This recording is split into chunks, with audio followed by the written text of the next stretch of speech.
Mobile কি slow কাজ করছে? প্লে স্টোরে মাত্র 2টি কাজ করে দিন, তাহলে জোরের বেগে মোবাইল চলবে। তো শুরু করা যাক। প্রথমে প্লে স্টোরে ঢুকে যাবেন, পর আপনাদের লোগো আইকনে ক্লিক করে দিবেন, তারপর একটু স্ক্রল করে নিচে যাবেন, সেটিং অপশনে ক্লিক করে দিবেন। তারপর এখানে অনেকগুলো অপশন থাকবে, এখান থেকে আপনারা অ্যাবাউট এই অপশনে ক্লিক করে দিবেন।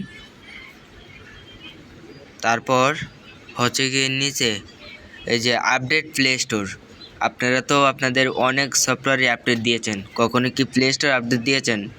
তাহলে এভাবে এখান থেকে প্লে স্টোরটাকে আপডেট প্লে স্টোর করে দেবেন, গোইট করে দেবেন, তাহলে অটোমেটিক এটা আপডেট হয়ে যাবে। তারপর এখান থেকে বের হয়ে যাবেন, তারপর আবার আপনাদের এই যে এই লোগোতে ক্লিক করে দিবেন, আমি দিলাম।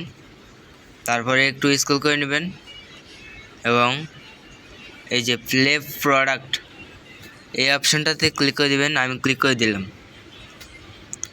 এটার মূল কারণ হচ্ছে আপনাদের মোবাইলে যদি ইনস্টল করেননি এমন কোনো সফটওয়্যার থেকে থাকে ভাইরাস জনিত, এই স্ক্যান যদি করেন তাহলে ওইটা আপনাদের সামনে ধরা পড়বে। এটা অন্তত মাসে কয়েকবার করার চেষ্টা করবেন, তাহলে আপনাদের মোবাইল ভালো থাকবে।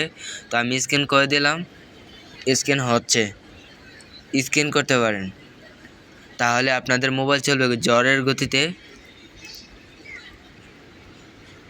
ধরা পড়লে এটা ধরা পড়তো, এখানে আপলোড হয় না বা ইনস্টলও করি নাই, যদি থাকতো তাহলে এখানে ধরা পড়তো। তো ভিডিও এখানে আজকের মতো শেষ। দেখা হবে পরবর্তী ভিডিও। লাইক কমেন্ট করে সাবস্ক্রাইব করে পাশে থাকবেন পরবর্তী ভিডিওর জন্য।